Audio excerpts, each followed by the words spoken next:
Amended by... Yung maghapon siya mag-repack ng paninda niya, pero inisa lang niya pagtapon.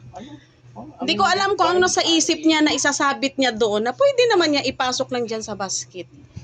Pero bakit parang naisip niyang ipasok, o isabit niya doon? Yung sumakit na daw yung balakang niya kakaripak. Magbasa ka ulit dyan. Tapos, Nangayo, gid sila nangayo. anong isip kayong meron itong babaeng nang to?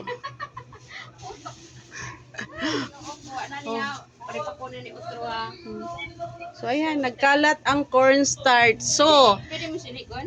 kitang-kita ang ginansya. Ana man ako maris. Republic of number 9711. Isabit. Abi na kung imo siya i-shoot. Ay, i-shoot dira pa sa ano. Diba? Anong nasir kalina wa man? Pangit kasi yung pasok ko. Oh, maglinis ka na diyan. Ito na, mag-video lang ako. Ipakita mo sa buong mundo yung kapalpakan mo. Kulang pa. Kuanon?